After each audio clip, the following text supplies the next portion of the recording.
Now let's find the limit of a logarithmic function. It says that we have to prove that a to the power x minus 1 over x with x approaching 0 is equal to the natural log of a. Okay, so the first thing that you have to do is that you have to substitute the numerator with a random variable. Let's call it y. Okay, so a to the power x minus 1 is equal to y. Now we need to separate x. Once you isolate x, x turns out to be log base a of 1 plus y. Okay, and how you get that is basically once you get this, uh, basically x is equal to the log base a of 1 plus y. We've done this before.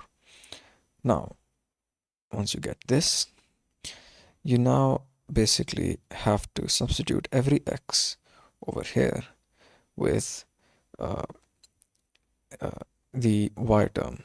Okay, so a to the power x over here becomes 1 plus y, for example. But now that you're writing all of this expression in terms of y, you need the limit to be in terms of y as well.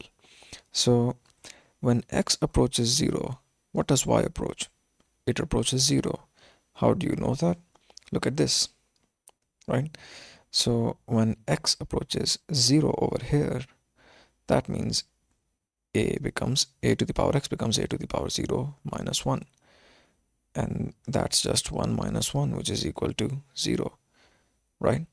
So as x approaches 0, y also approaches 0. Okay? Now that you have this, you can write down this term that was given in the question as this. Okay? So you replaced a to the power x minus 1 with y because that's what you did in the substitution. And you replaced the denominator x with log a of 1 plus y with the limit of y approaching 0. Now, you can take this y to the denominator, and in the denominator it becomes 1 over y because anything in the numerator becomes its reciprocal in the denominator. Okay, now that you have this, you can take this 1 over y to the power of 1 plus y over here, log a 1 plus y, because that's the rule of logarithms. Anything being multiplied with a logarithm goes to its power. Okay, now that you have this, you have to prove that it is equal to log e of a, the natural log of a. Well, you basically do that by finding another form of this. And that you can do by taking basically this entire term becomes log the natural log of 1 plus y to the power 1 over y. 1 plus y to the power 1 over y over the natural log of the base, which is a, right?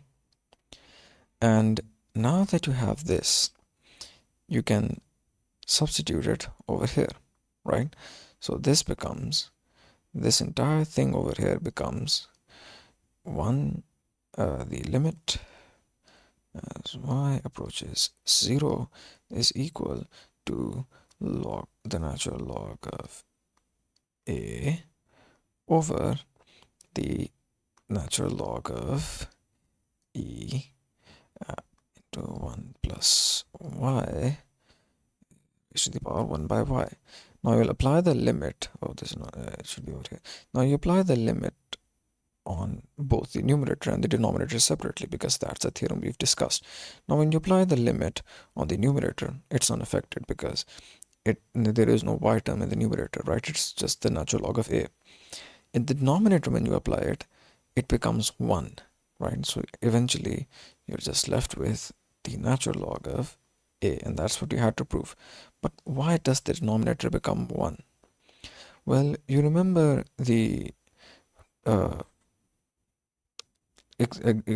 binomial expansion that we did earlier on in the previous lecture, the binomial expansion of limit n approaches infinity of 1 plus 1 over n to the power n, right?